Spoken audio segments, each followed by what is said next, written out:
मुख्य चुनाव आयुक्त ज्ञानेश कुमार से भिड़ना आईएएस अधिकारी को पड़ा भारी। चुनाव आयोग का बड़ा एक्शन, बंगाल चुनाव के पर्यवेक्षक पद से हटाए गए अनुराग यादव। बीजेपी उम्मीदवार रत्ना देवनाथ के नामांकन में शामिल हुई स्मृति ईरानी। आरजी कर पीड़िता की मां रत्ना देवनाथ के नामांकन रोड शो में उमड़ा भारी जनसैलाब, उड़े ममता बनर्जी के होश। उत्तर प्रदेश के आईएएस अधिकारी अनुराग यादव को पश्चिम बंगाल चुनाव को लेकर के हुए वर्चुअल मीटिंग में मुख्य चुनाव आयुक्त से भिड़ना भारी पड़ गया है। दरअसल चुनाव आयोग ने बड़ा एक्शन लेते हुए आईएएस अधिकारी अनुराग यादव को पश्चिम बंगाल चुनाव के पर्यवेक्षक पद से हटा दिया गया है। उन्हें अब वापस यूपी बुला लिया गया है। दरअसल चुनाव आयोग के दिल्ली दफ्तर में बुधवार को 3 घंटे लंबी बैठक चली। इस बैठक में चुनाव आयोग ने पश्चिम बंगाल के डीजीपी, मुख्य सचिव, पर्यवेक्षक और राज्य के तमाम आला अधिकारियों को बुलाया गया था। वर्चुअल बैठक में मुख्य चुनाव आयुक्त ज्ञानेश कुमार के साथ दोनों चुनाव आयुक्त और अन्य अधिकारी भी मौजूद थे। बैठक में अचानक उस वक्त सन्नाटा छा गया जब मुख्य चुनाव आयुक्त ने आईएएस अधिकारी अनुराग यादव से यह कहा कि आप घर वापस चले जाइए। दरअसल हुआ कुछ यूं कि मुख्य चुनाव आयुक्त ने पश्चिम बंगाल के कुछ इलाकों की डिटेल्स मांगे जो कि आईएएस अधिकारी अनुराग यादव के अंडर आते हैं, और ऐसे में वो जो जानकारी है वो नहीं दे पाए, जिसके बाद मुख्य चुनाव आयुक्त ने न केवल फटकार लगाई बल्कि उसके बाद यह सख्त एक्शन लिया गया और उन्हें पश्चिम बंगाल चुनाव पर्यवेक्षक के पद से हटा दिया गया। तो वहीं दूसरी तरफ बीजेपी की नेता स्मृति ईरानी ने आरजी कर दुष्कर्म पीड़िता और पानीहाटी सीट से बीजेपी की उम्मीदवार रत्ना देवनाथ के नामांकन दाखिल करने के दौरान हुए रोड शो में हिस्सा लिया। इस दौरान उन्होंने ममता बनर्जी पर जोरदार तरीके से निशाना साधा। क्या कुछ उन्होंने कहा, सुनिए। आज मेरे साथ रत्ना दी भारतीय जनता पार्टी की प्रार्थी अपना नॉमिनेशन भरने जा रही हैं। इन्होंने अपनी बेटी को एक जघन्य अपराध में खोया है। ये शर्म की बात है कि टीएमसी के गुंडे न सिर्फ इनको परेशान करते हैं बल्कि इनको अपमानित भी करते हैं। वाकई में अगर टीएमसी न्याय चाहती थी तो इस बेटी को न्याय क्यों नहीं दिलवाया? क्यों इस मां का अपमान आज भी, जब वो अपने लोकतांत्रिक अधिकार का निर्वहन कर रही हैं, तब टीएमसी के गुंडे फिर भी क्यों इस महिला को परेशान करते हैं, अपमानित करते हैं? इसका जवाब टीएमसी के गुंडों की जो संरक्षक है उनको देना पड़ेगा। आज ये मां इस बात का प्रतीक है जो मेरे साथ खड़ी है कि महिलाओं का किस प्रकार से शोषण हुआ है पश्चिम बंगाल में, किस प्रकार से उनके साथ अत्याचार और अन्याय हुआ है, और इस मां ने संकल्प लिया है कि इस अत्याचारी टीएमसी की सरकार की जड़ों को हम उखाड़ फेंकेंगे। क्या मैसेज देंगे?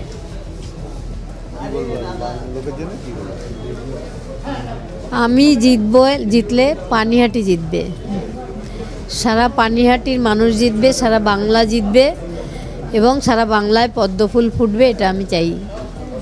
अभी आपको ऐसा लगता है कि टीएमसी कल हुआ इस तरह से वायरल हो रहा है कि आपके ऊपर आपको थोड़ा सा ऑब्जेक्शन किया गया कि आप प्रचार मत कीजिए, क्या हुआ था?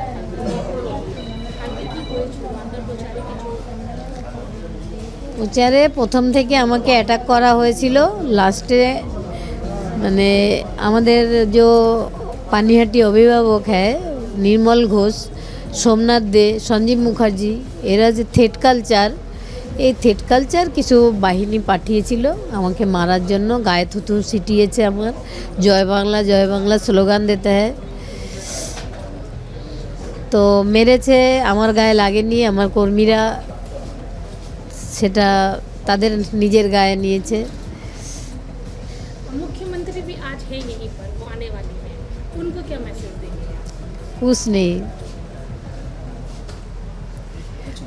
না উনি যদি স্বাস্থ্য দপ্তরের, উনি স্বাস্থ্যমন্ত্রী, উনকো ডিপার্টমেন্টেই আমার মেয়ে চাকরি করত।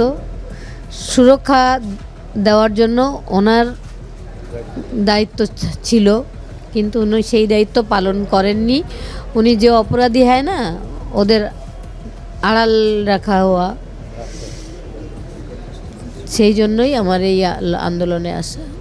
लास्ट क्वेश्चन, अपनी बेटी के लिए क्या मैसेज देंगे? आज उनकी क्या আসছে, আমার সঙ্গেই আছে, ও আমার সঙ্গেই আছে, ও নেই আমার সঙ্গে এটা আমি ভাবতে পারি না।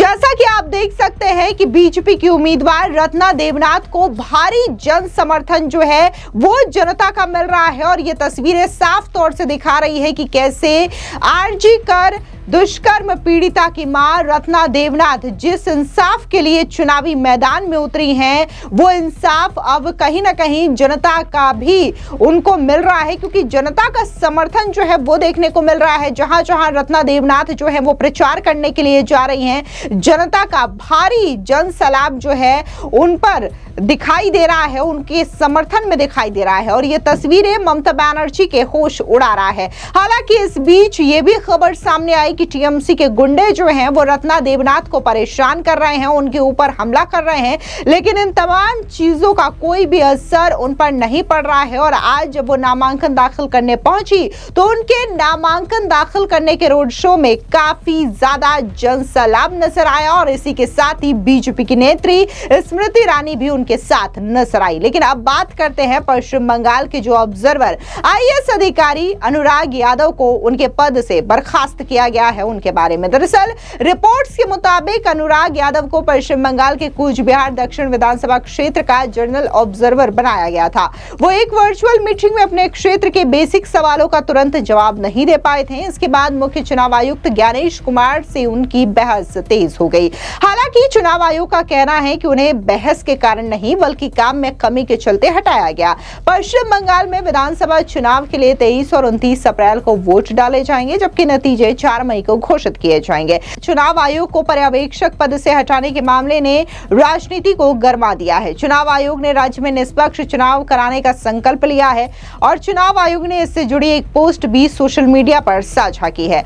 अनुराग यादव अभी प्रमुख सचिव पद के अधिकारी हैं। उत्तर प्रदेश सरकार ने 29 मार्च को पर्यवेक्षक के तौर पर उनकी नियुक्ति के 10 दिन बाद उनका तबादला समाज कल्याण और सैनिक कल्याण विभाग में कर दिया, जबकि उससे पहले वो सूचना एवं इलेक्ट्रॉनिक्स विभाग के प्रमुख सचिव थे। अनुराग यादव के आईटी विभाग के प्रमुख सचिव के रहते एक विवाद खड़ा हो गया था, जिसके बाद उनका ट्रांसफर किया गया था। दरअसल एक कंपनी यूपी में 25,000 करोड़ का निवेश कर रही थी, जबकि उनकी कुल संपत्ति 50,000 करोड़ भी नहीं थी।